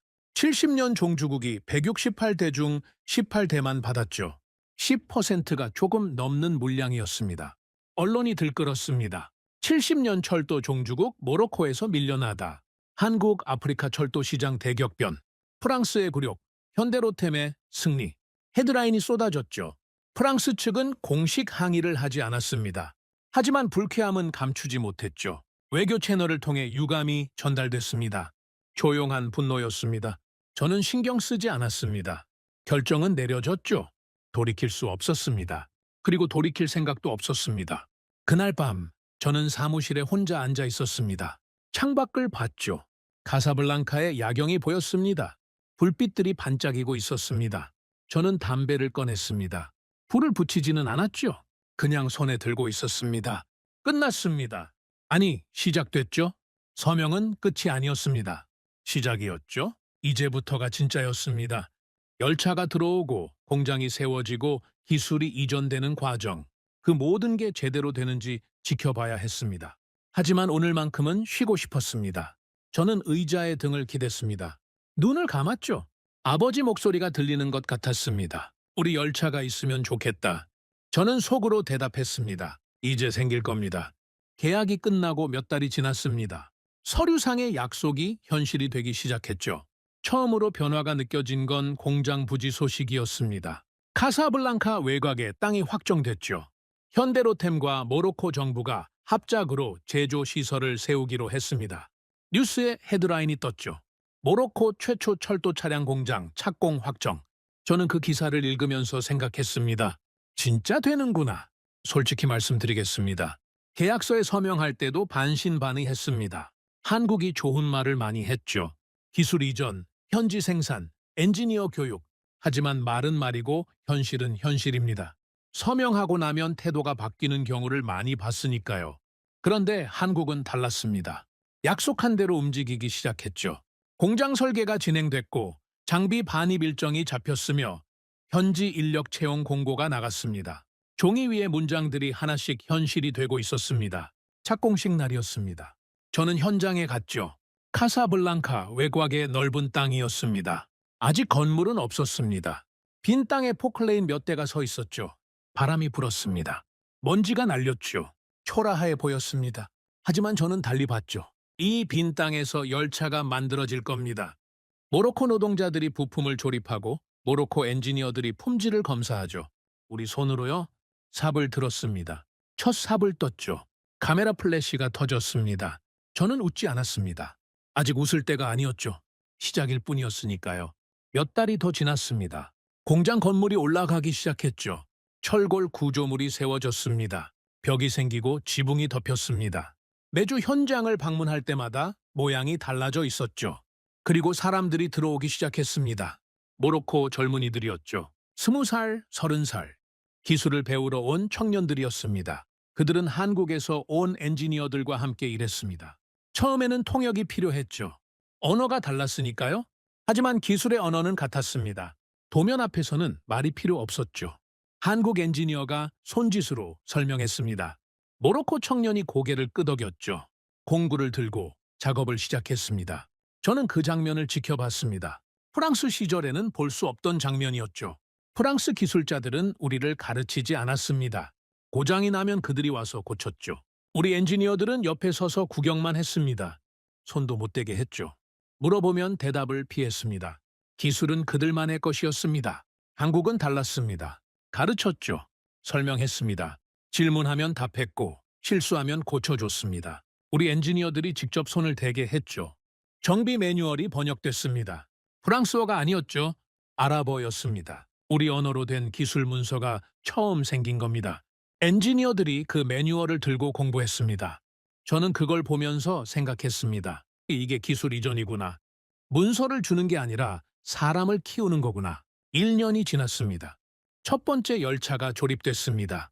한국에서 부품이 들어왔고 모로코 공장에서 조립이 완료됐죠. 완성된 열차가 공장 밖으로 나왔습니다. 2층 전동차였습니다. 높았죠. 일반 열차보다 훨씬 높았습니다. 파란색과 흰색이 섞인 도장이었습니다. 햇빛에 반짝였죠. 저는 그 열차 앞에 섰습니다. 손을 뻗었죠. 차체를 만졌습니다. 차가웠습니다. 금속의 감촉이 느껴졌죠. 이게 우리가 만든 열차입니다. 완전히 우리 힘만으로 만든 건 아니었죠. 부품은 한국에서 왔고 핵심 기술도 아직 이전 중이었습니다. 하지만 조립은 우리가 했습니다. 모로코 노동자들의 손으로요. 시작이었습니다. 작은 시작이었지만 시작이었죠. 2년 차가 됐습니다. 한국에서 연수 프로그램이 시작됐죠. 모로코 엔지니어 30명이 한국으로 갔습니다. 제조 공장을 견학하고 정비시설을 방문했죠. 석 달간의 연수였습니다. 그들이 돌아왔을 때 달라져 있었죠. 눈빛이 달랐습니다. 자신감이 생겼더군요. 직접 해봤으니까요. 한 엔지니어가 저에게 말했습니다. 차관님, 이제 알겠습니다. 어떻게 만들어지는지요? 저는 고개를 끄덕였죠. 그게 핵심이었습니다. 프랑스 시절에는 몰랐습니다. 열차가 어떻게 만들어지는지, 왜 그렇게 설계됐는지. 그냥 완성품을 받아서 굴렸죠. 이제는 달랐습니다. 우리가 이해하기 시작했습니다. 3년 차였습니다. 부품 현지 생산이 시작됐죠. 간단한 부품부터였습니다. 좌석, 내장재, 일부 전장 부품. 모로코 협력업체들이 생산을 시작했습니다. 열차 한 대에 우리 부품이 들어가기 시작한 겁니다. 처음에는 5%, 그 다음에는 10%.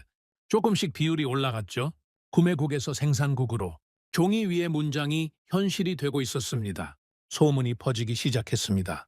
주변 국가들이 관심을 보였죠. 알제리, 튀니지, 이집트, 나이지리아, 아프리카 여러 나라에서 문의가 왔습니다. 모로코 모델이라는 말이 생겼습니다.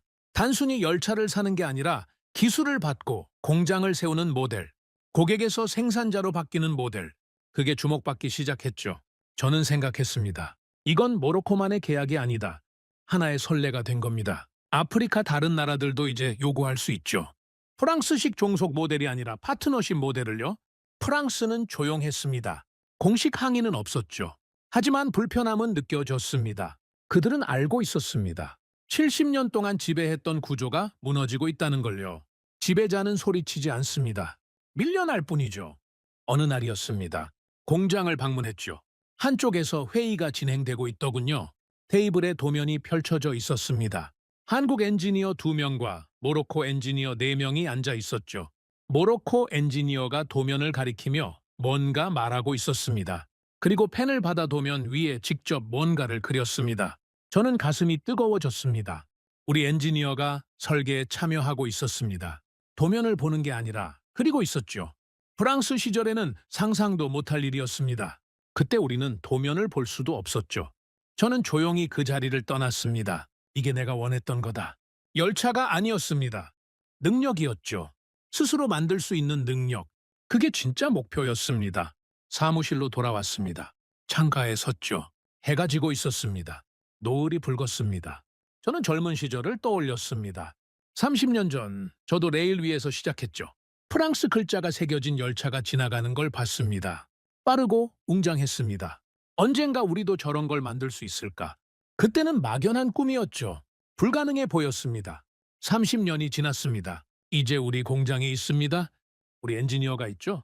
우리 부품이 들어간 열차가 달리고 있습니다. 완벽하지 않습니다. 아직 갈 길이 멀죠. 하지만 시작했습니다. 저는 중얼거렸습니다. 나는 역사를 만든 사람이 아니다.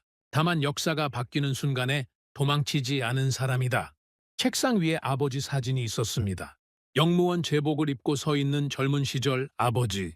저는 말했습니다. 아버지, 우리 열차가 생겼습니다. 빌린 게 아니에요. 우리 거예요. 창밖으로 기차 소리가 들려왔습니다. 예전에는 남의 것이었죠. 이제는 우리 것이었습니다. 오늘의 사연은 여기까지입니다. 구독과 좋아요는 영상 제작에 아주 큰 힘이 됩니다. 지금까지 감동테라스 저는 소희였습니다. 오늘도 우리 구독자님들의 가정에 따뜻한 행복이 가득하시길 진심으로 바라겠습니다. 긴 영상 끝까지 시청해주셔서 정말 감사합니다. 내일 더 좋은 이야기로 찾아뵙겠습니다. 감사합니다.